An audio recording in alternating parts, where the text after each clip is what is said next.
मन के मन का, मन का यानी हमारे मन का जो मोती है, ज्ञान में मोती, ज्ञान वाला मोती। राम नाम तो हमको लेना ही है, राम नाम का मन का फेर के मन का फेर, कर का मन का त्याग के मन का फेर। तो ऐसे यहाँ विद्वानों ने, संतों ने, अनुभवी लोगों ने अपना अनुभव यहाँ पर मनुष्यों के सामने रखा है। और वही अनुभव जो है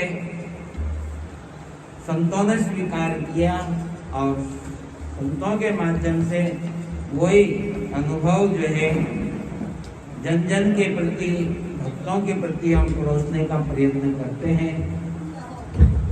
जैसा कि हमने बताया था आपको, वृक्ष तो इस धरा पे बहुत हैं, लेकिन सही मायने में वृक्ष वही अच्छा होता है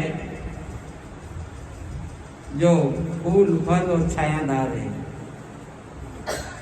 छाया भी अच्छी हो, उसमें फूल भी आते हो, फल भी अच्छे आते हो, वो वृक्ष सर्वश्रेष्ठ माना गया है। और यहाँ पर मैंने आपको 60 बातें यहाँ बता चुका हूँ। मैं 108 मनके की बात है, ये 108 मनोज्ञान की बात है। तो ये इसी श्रृंखला में हम आगे बढ़ रहे हैं। कहते हैं कि वृक्ष वही अच्छा होता है जो फल फूल और छायादार है। और हमने रामचरितमानस को हम स्वीकारते हैं, रामचरितमानस का पाठ करते हैं और उसमें सुंदरकांड का पाठ आता है जब हनुमान जी स्मरण आते हैं। हनुमान जी एक बानर प्रजाति में आते हैं और उसके लिए भी, उनकी उस बंदर के लिए भी कहा गया है यहाँ पर, बंदर वह अच्छा वही है जो मचाता खूब हाहाकार है। शाखा मृग के बड़ी मनसाई और शाखा ते शाखा पर जाई। उस बंदर ने, हनुमान ने लंका में जाकर के ऐसा उत्पात मचाया, ऐसा हाहाकार मचाया कि रावण की नींद हराम हो गई। सारे राक्षस सचेत हो गए, घबरा गए कि एक बंदर ने, एक जानवर ने,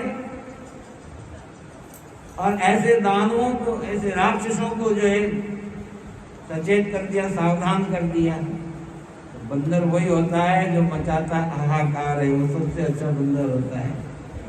ये समझने वाली बात है। और हाथ वो बेकार है, हाथ वो बेकार है जो नहीं करता किसी को नमस्कार है।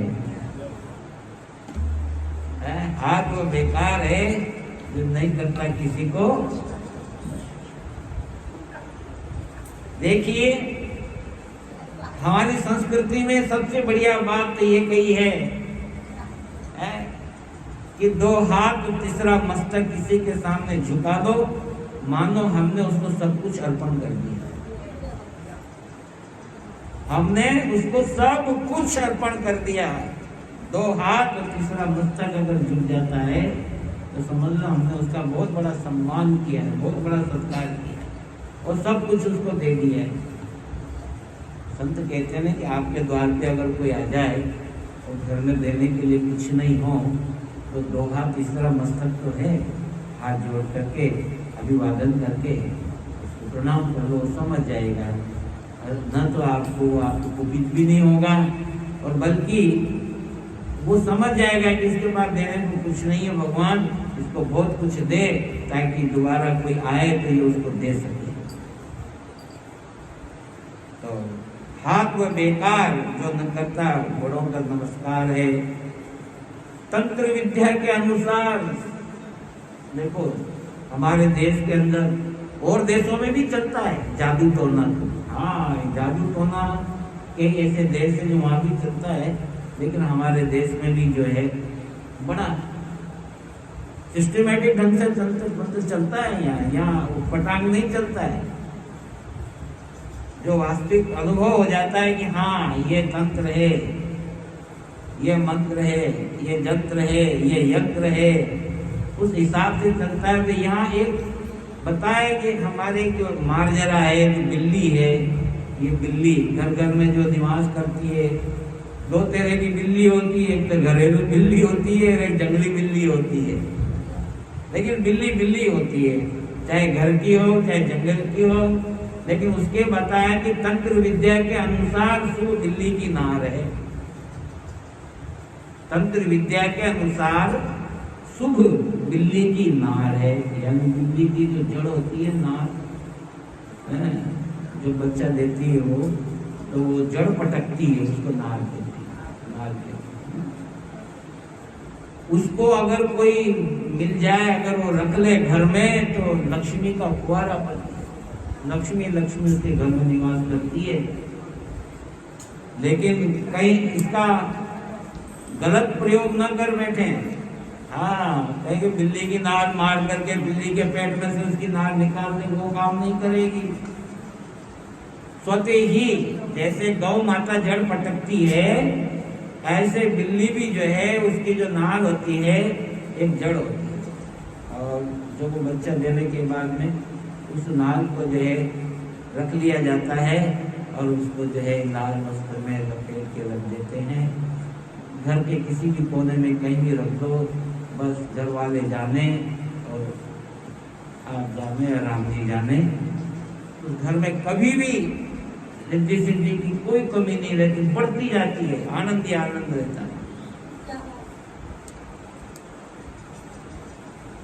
हमारे शंकर जी जो है, ये इन्होंने जो है बिल्ली को भी पाला है, बिल्ली को भी पाला है।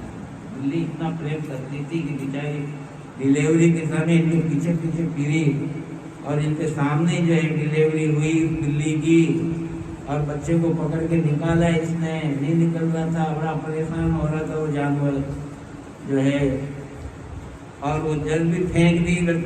क्या जाने माता जी बोले अरे पावड़े पागल चलिए क्या करा, तू जल को तो रखता क्या जाने।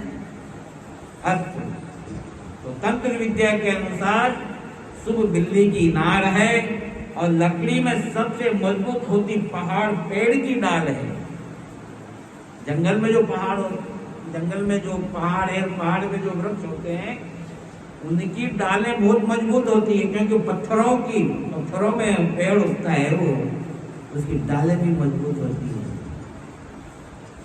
और सबसे बड़ा सुख तब मिले, सबसे बड़ा सुख कब मिलता है, जब जो है महीने भर की मिलती पगार है। क्या एक महीने में, एक महीना हुआ और बोले अब तनख्वाह मिलेगी साहब, तनख्वाह मिलती है तो मन को बड़ा सुकून मिलता है। क्यों साहब, सुकून मिलता है ना। मार्केट का भी लेना देना छूट जाता है, नई चीज वस्तु लाना भी पड़ जाती है, वो भी ले आते हैं। श्रीमती को प्रसन्न करने के लिए थोड़ा बहुत उसको भी संभला देते हैं कि भाई ये संभालो, अवेयर के रखना, मैं मांगू जब दे देना, ये और उसको बांध देते ताकि वो फालतू खर्च न करे। ये होशियारी होती है भाई, समझदारी होती है।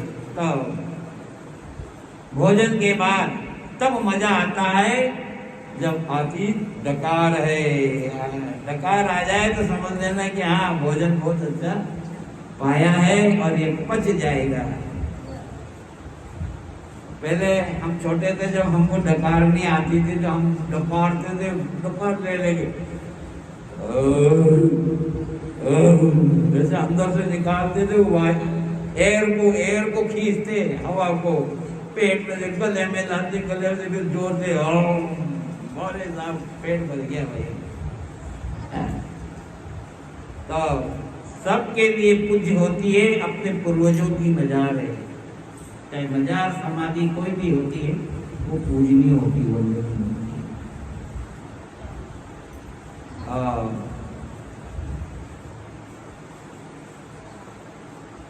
देखिए आजकल प्रदूषण बहुत चल रहा है, और जैसे जैसे दिन प्रतिदिन प्रदूषण घट नहीं रहा है, वो गंदगी जो प्रदूषण है वो बहुत बढ़ता जा रहा है, बढ़ता जा रहा है, बढ़ता जा रहा है। जहां भी जाओ वहाँ प्रदूषण ही प्रदूषण है।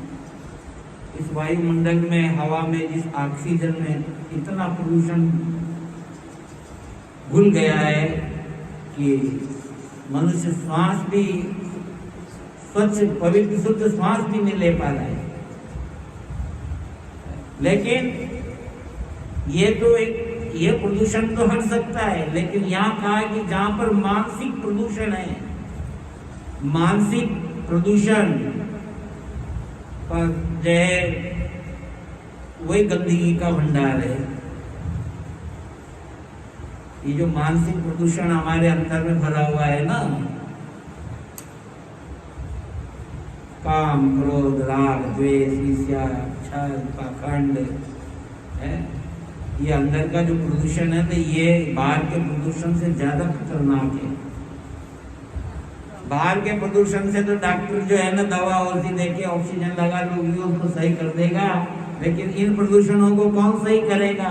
इससे कैसे आप निजात पाओगे? इसके लिए तो आपको संतों का, शास्त्रों का, सत्संग का, सज्जनों का आपको सानिध्य प्राप्त करना पड़ेगा, तब जाके हमारे अंदर का जो है मानसिक प्रदूषण दूर होगा। देखिए हमारी जो सरकार जो लाचार होती है, वो कहाँ लाचार होती है? भीड़ तंत्र के आगे ही सरकार लाचार है। भीड़ ज्यादा हो जाती है ना, उसके बाद में सरकार को मानना पड़ जाता है कि ठीक है साहब ऐसा करेंगे। तो सरकार कहीं भी लाचार नहीं होती, वो तो डंडे रखती है, पास में डंडा रखती है, असुर गैस रखती है, प्लास्टिक की गोलियां रखती है, और नहीं माने तो फिर सचमुच की गोलियां भी खाना पड़ती है। अस्त और जहां बैठ करके सत्संग करो, बस यही सच्चा दरबार है। सच्चा दरबार अगर कोई है तो ये सदगुरु का सत्संग का सच्चा दरबार है। जहाँ बैठ करके सत्संग करे वही सच्चा दरबार है। और अब आपके मन की बात आ रही है, देखो साहब, शादी ब्याह में सबसे बढ़िया लगता जो है द्वाराचार है। बारात द्वार पे आती है और फिर देखो लड़की वाले कैसा स्वागत करते हैं, सब खड़े रहते हैं सज धज करके, और उनको तिलक करते हैं, माला पहनाते हैं, साल उड़ाते हैं और बड़ा सम्मान करते हैं। बस शादी में सबसे बढ़िया यही लगता है। द्वाराचार हो गया, अच्छा द्वाराचार हो गया, अच्छा सम्मान हो गया, इससे बढ़कर के और क्या चाहिए? भोजन करा देंगे, फिर बाद में कोई गिफ्ट दे देंगे आपको, कोई गिलास, कटोरी, थाली, चिकला, बेलन, चिमटा, जो भी देना होगा वो आपको सौंप देंगे। और शक्ति से अधिक कोई भी काम करना ही भार है। शक्ति से अधिक अगर कोई काम करता है तो जबरदस्ती उसका भार उठाना है। 5 किलो वजन उठाने की क्षमता वाला 15 किलो 20 किलो वजन उठाएगा तो क्या संभव है क्या? इसलिए क्षमता से अधिक जो कोई काम करता है उसको भारी बोझ ही कहते हैं, वजन है बिना मतलब का। और मकान की नींव ही मजबूत मकान का आधार है। नींव मजबूत होना चाहिए। नींव मजबूत है तो फिर मकान पे आप कितने मकान बना लो कुछ भी नहीं हो सकता। एक बार तो भूकंप भी आ जाए तो नींव मजबूत हो तो आपका मकान कभी नहीं हिल पाएगा। और अब हमारा नंबर आया है संत फकीरों का जो है, ग्रस्तों का घर जो है ना, ग्रस्तियों का घर ही संत फकीर का द्वार है, घर द्वार। ग्रस्त के द्वार से ही संतों का, फकीरों का काम चलता है। द्वार से खड़े होकर के भिक्षा ले लो, पालो और आगे चले जाओ।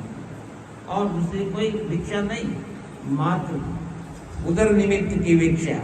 और मनुष्य को क्या चाहिए? अरे सोने चांदी हीरे मोती में रहने वाला भी जरी जरकस के कपड़े पहनने वाला भी वो उसको भी तो 2 रोटी चाहिए, सुबह शाम उसको भूख लगती है, बस वो उसी का ही आधार है सबसे बड़ा। तो गृहस्थ आश्रम का जो है, गृहस्थों का घर द्वार ही जो है संत फकीर का घर द्वार है। अलग से कोई घर द्वार नहीं होता साधु फकीर का। सांप और संत ये कभी घर नहीं बनाते हैं। कौन? सांप देवता और एक संत देवता, संत महाराज, ये कभी घर नहीं बनाते। इनको तो बने बनाए घर मिलते हैं। हमको इंदौर से थोड़ी लाए बना करके, हमको बने बनाए रामद्वारे मिल गए। और यहाँ रहने वाले जो बेचारे सांप देवता हैं, एक से एक बढ़िया बढ़िया डिजाइन की सांप है हमारे रामद्वारे। कोई कोई को कभी कभी दर्शन होते हैं, बाकी भाग्यशाली होते हैं, जिनको होते हैं। तो वो बने बनाए घर हैं उनके। उधर कब्रिस्तान में चले जाते हैं, उधर उनके बने हुए घर हैं। इधर बिल, चूहों के बिल जो होते हैं उसमें घुस करके अपना गुजर बसारा करते हैं। उनको बने बनाए घर मिलते हैं। धरती माँ एक ऐसी माँ है, ऐसे जीवों को ही धरती माँ बना देती है, जगह देती है। ये इससे और मना कर दें घर से हम निकाल देंगे, लेकिन ये धरती माँ अपने पास से नहीं निकालेगी। आ जाए तो भी है। अस्तु।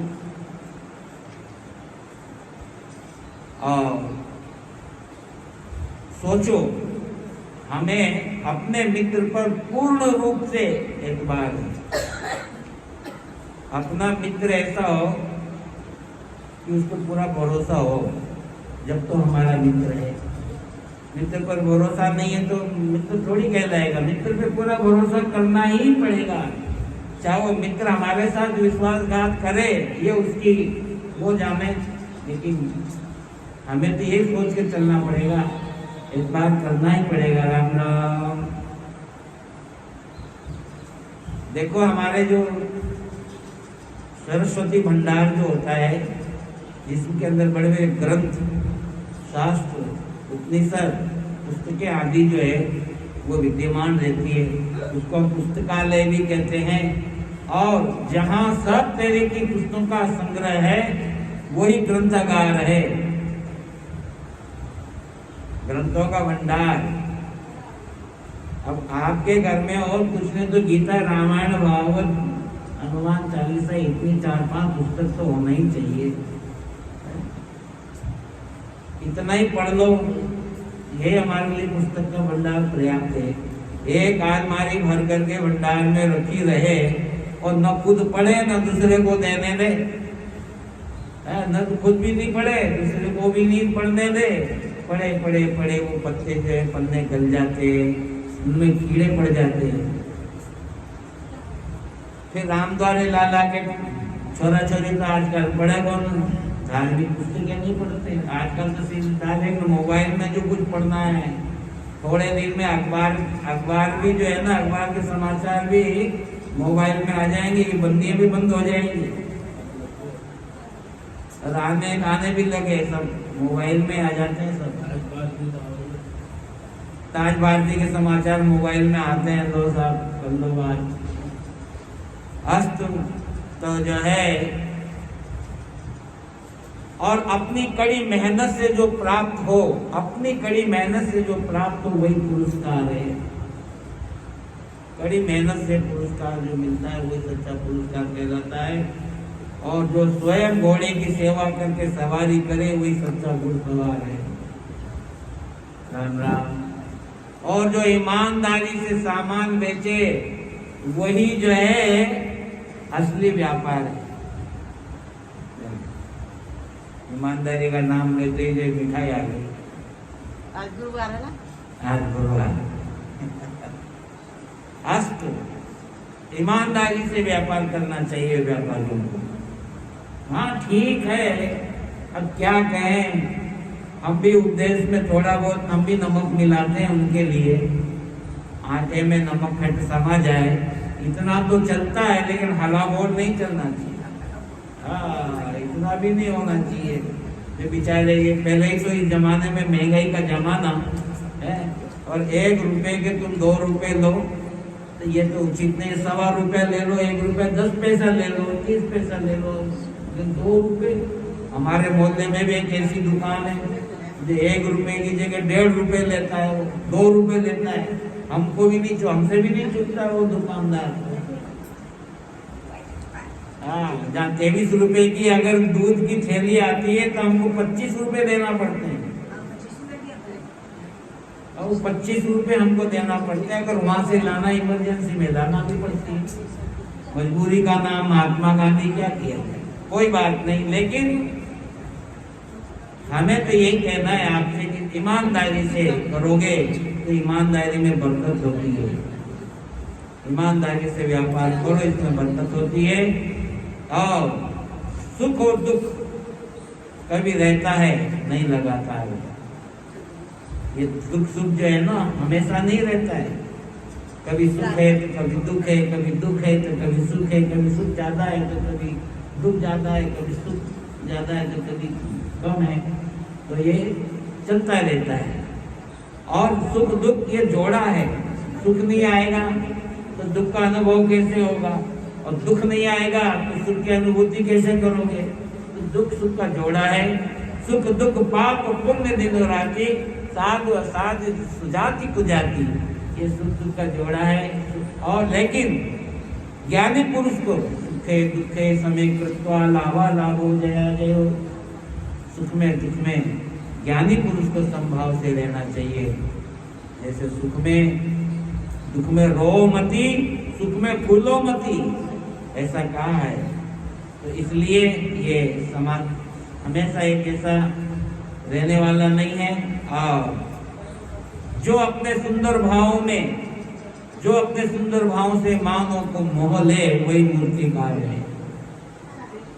अपने भावों से चित्रकार के क्या जो भाव होते हैं ना, वो फोटो में दिखा दिए जाता है। जब वो क्या सुंदर राम लिखा है, क्या सुंदर स्वामी रामचंद्र जी महाराज का स्वरूप बनाया है, कैसा स्वामी जी कानरदास जी महाराज का स्वरूप बनाया है। ये किसी ने इंसान मूर्तिकार नहीं तो बनाया है ना, चित्रकार ने बनाया है।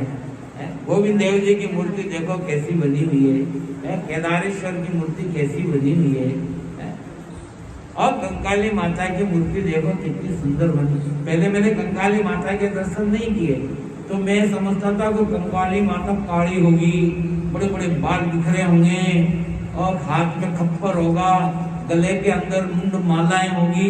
लेकिन जब दर्शन किए तो सारा स्वरूप ही बदल गया मेरे भाव का।